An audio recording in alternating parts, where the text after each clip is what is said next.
Hey everyone, it's Rob Ryder again. It's still the 21st of January, Monday, 2013. And last couple of videos have been about doing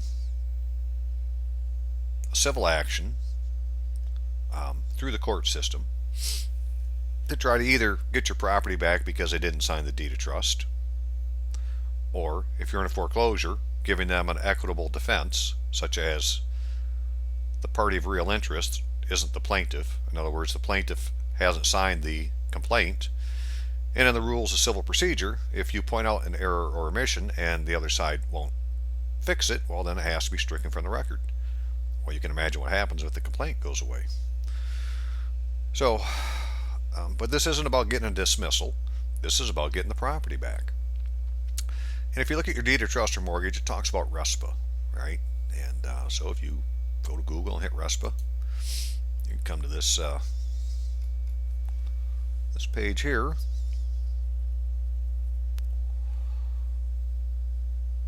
RESPA, Real Estate Settlement Procedures Act. And the very first line, effective July 21st, 2011, the Real Estate Settlement Procedures Act, RESPA, will be administered and enforced by the Consumer Financial Protection Bureau. Beautiful. We're going to go there in just a second, but one thing they have in here that we should probably be doing is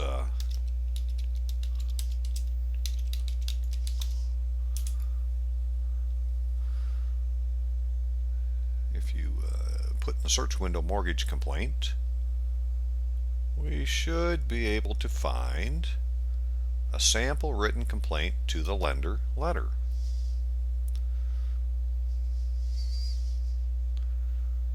And it looks like this. The following is a sample qualified written request from you, the borrower, to the lender. Use the format and address complaints under the Real Estate Settlement Procedures Act, and be sure to read more about RESPA. Okay. And they want you to do it this way. Attention, customer service. Put your loan number, name on the loan documents, property, and or mailing address. And then write that this is a qualified written request under Section 6 of the Real Estate Settlement Procedures Act. I am writing because, describe the issues, attach copies of documents, describe any conversations with customer service, describe previous steps you have taken, list the day and time. Okay, I understand that under Section 6 of RESPA, you are required to acknowledge my request within 20 business days and must try to resolve the issue within 60 business days. Sincerely. So these complaints that we're putting into the court, we could just as easily be making the same statements to the bank, lender, and that's really, going to your brother first. So if you're not already in a foreclosure and you want to try to get your property back, such as what Roe's doing and Bobby in Arizona, and Bob in Pennsylvania have going on, Elaine and John in New Hampshire, right? Well, let's start this way. If you're not in a foreclosure, write the letter. And again, we're going to say that the lender didn't sign the deed of trust, and therefore it's a unilateral contract and it's not binding. And either they are to sign the deed of trust or return the securities that are listed on it. And the securities on there are, the amount of your promissory note, which isn't a promissory note, never was a promissory note. It is a security. 15 USC 73C, I think it is, number 10. We'll define what a security is, and it says it's a note, paraphrasing here, any document that matures more than 9 months out is a security, any instrument. And it lists the kind of instruments, but it definitely says notes. In the last video, we saw that what the judge in in Massachusetts has said, to be the mortgagee, you have to have the mortgage and the mortgage note. It didn't say promissory note, calls it a mortgage note. And it has its own definition, right? So when they show you the deed of trust and say, is that your signature? You should say, well, yes, that is. My question is, where's the bank's? This is a contract. It says it's a security instrument. See right here where I signed security instrument. right? If it's a security instrument, it can't be a lien, right? It's not the mortgage. Okay? And then as far as the promissory note, when they talk about that, say, yeah, but that's a security. That's not the promissory note. Where's the mortgage note? Well, let's start with the bank. So you would follow these steps, and as it says here, that they have 20 business days and must try to resolve the issue within 60 business days. I didn't do this part, right, because I didn't really pay any attention to it at the time. I'm just pointing it out now that it's easy to find the sample written complaint to lender letter. But what I did is I went to this right here, Consumer Financial Protection Bureau. They've taken over.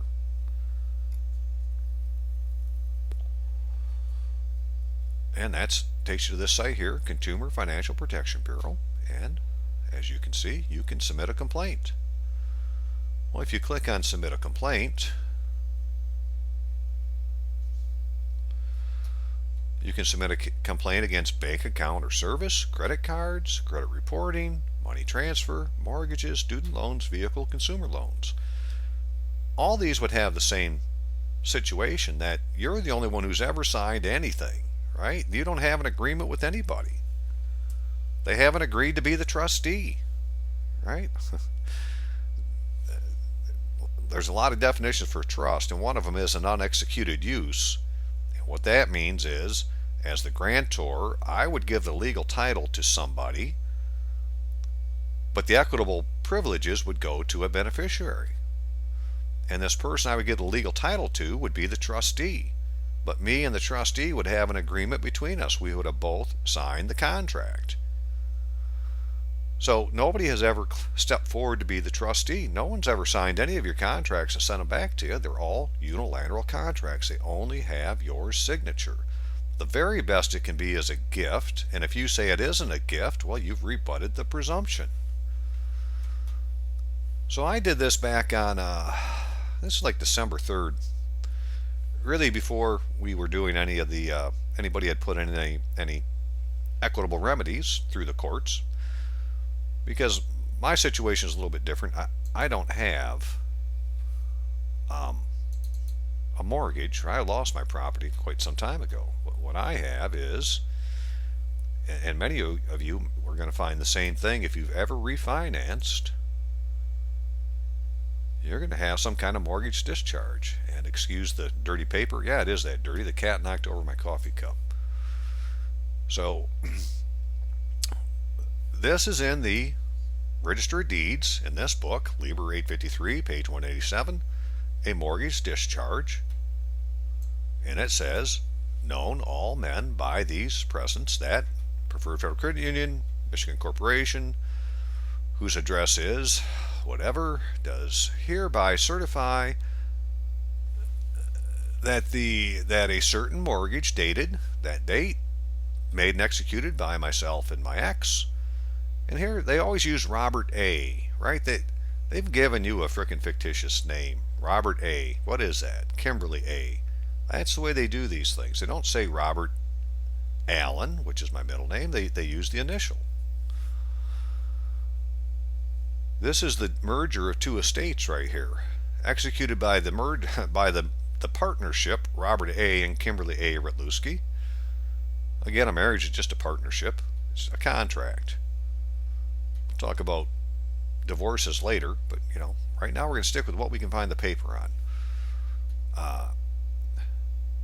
A mortgage to Preferred Federal Credit Union as mortgagees, and it was recorded on a certain date in the office of, what tells where it is fully paid, satisfied, and discharged. Most excellent.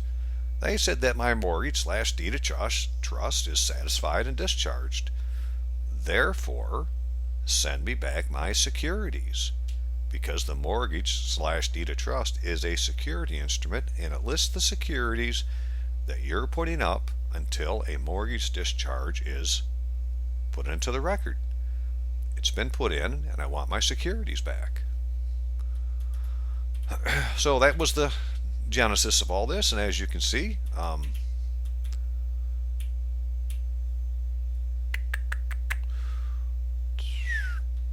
This was done before a notary public, right? The foregoing instrument was acknowledged before me on this the 14th day, right? So this is all lawful. They're telling me it's been discharged. I've tried numerous ways to get my get these securities back by writing the bank and so forth, and wasn't getting anywhere, and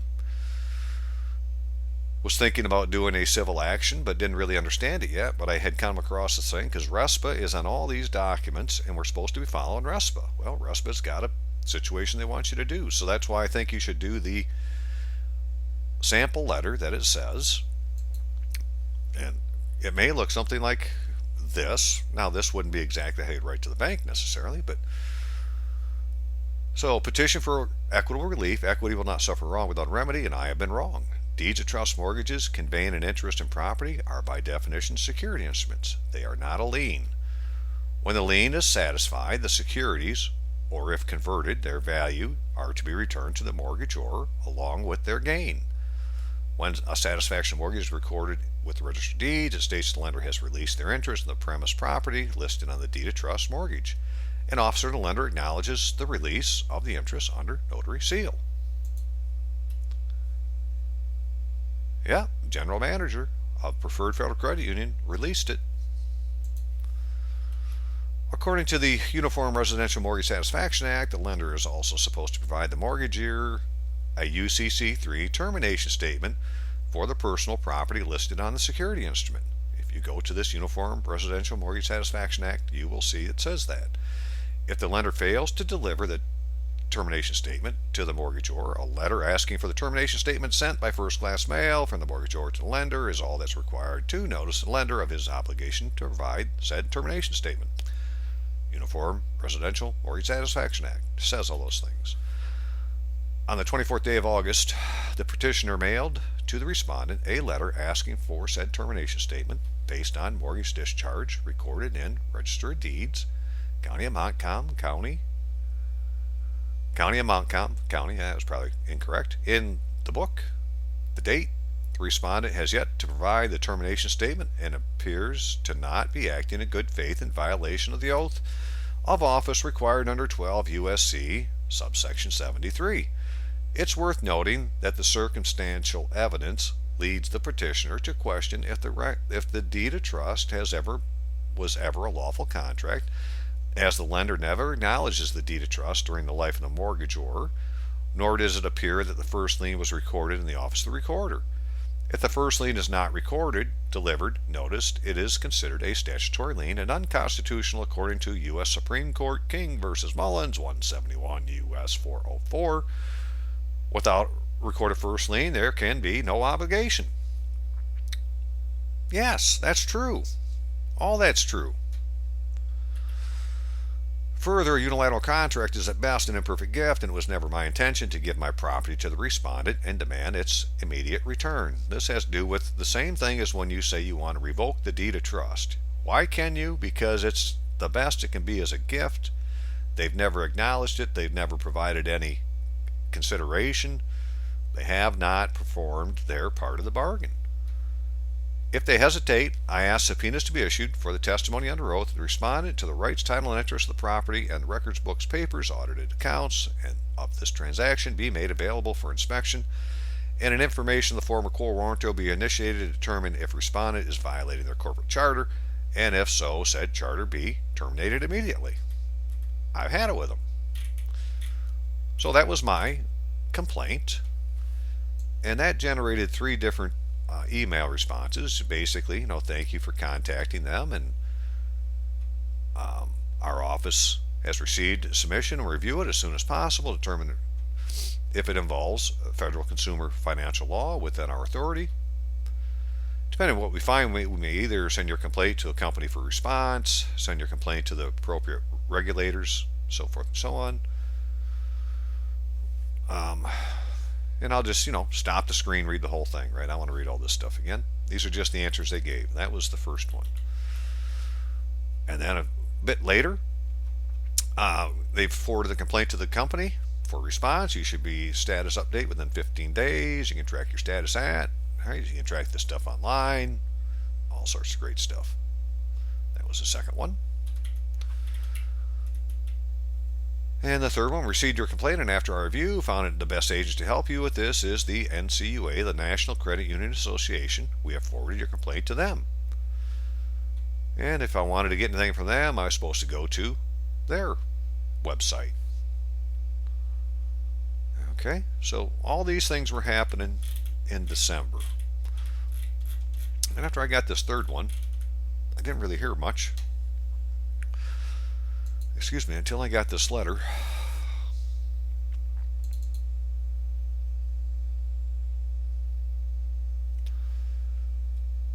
And my scanner doesn't scan very good.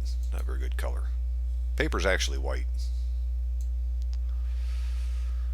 January 2nd, 2013. It was to me, and now they've given it a case number. I got a case going. Excellent. 16059-536165. I'm not sure how to track that to anything yet. Dear consumer, this letter acknowledges receipt of your complaint to the National Credit Union Administration against Preferred Federal Credit Union. And again, this is from the National Credit Union Association or Administration, Office of Consumer Protection.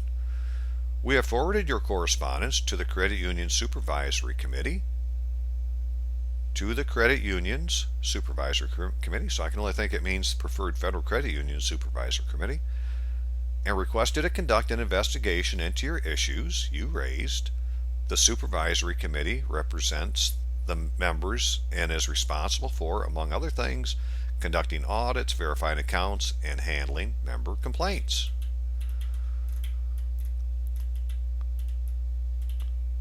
The Supervisory Committee is to report its findings to us by January 22nd, which is tomorrow.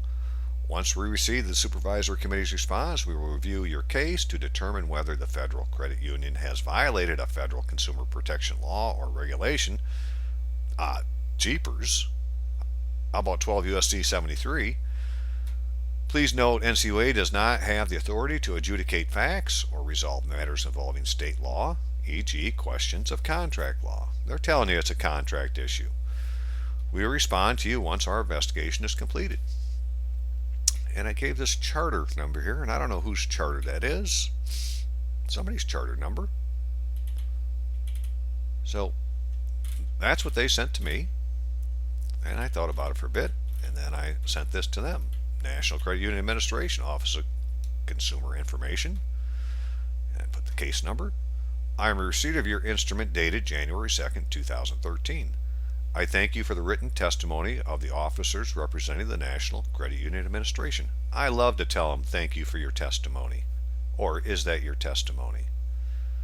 A gal did that in court, got the judge jump out of the chair and say, this is not a trial, it's only a hearing, you don't need to answer that, to the attorney. And actually the attorney's on the phone. You know, this is one of those kangaroo courts where judge is on the screen and you're in a room with a phone and there's an attorney who knows where on the other end of a phone, but you can see the judge. And so the gal, after the attorney got done yakking for a bit, she said, well, is that your testimony? And just it got the judge to launch herself out of the chair and tell the guy, this is a hearing, not a trial, and you don't need to answer that. And pretty soon he was off the line.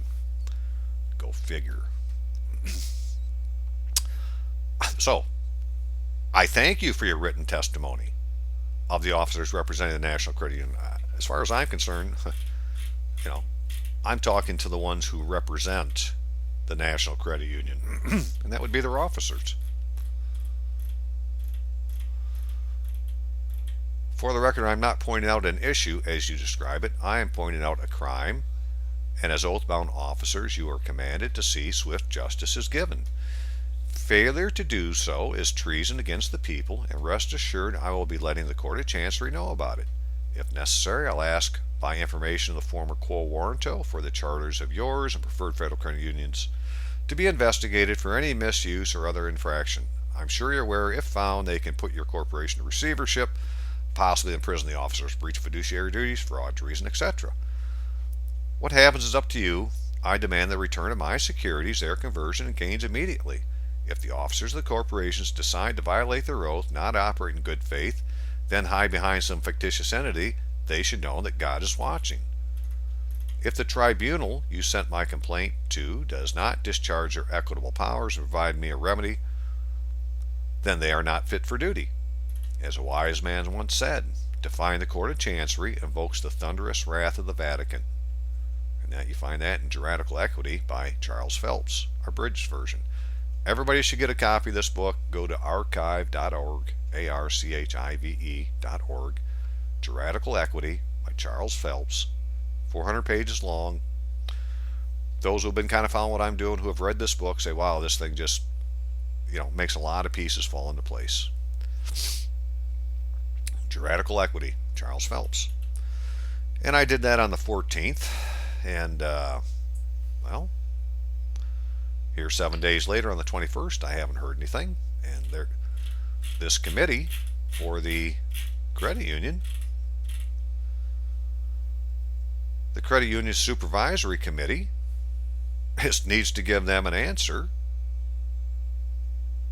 by tomorrow with what they think. So are they going to say that they're acting in good faith when they didn't sign the deed of trust? And forgetting that, they gave me a discharge of mortgage, or mortgage discharge. If the mortgage is discharged, the securities return to the owner. It's that simple. They're just securities. It's a security instrument. It lists the securities you're putting up until the mortgage is discharged. Well, I got a mortgage discharge. It's been recorded in the Register of Deeds office. Let the record show the mortgage is discharged. The Uniform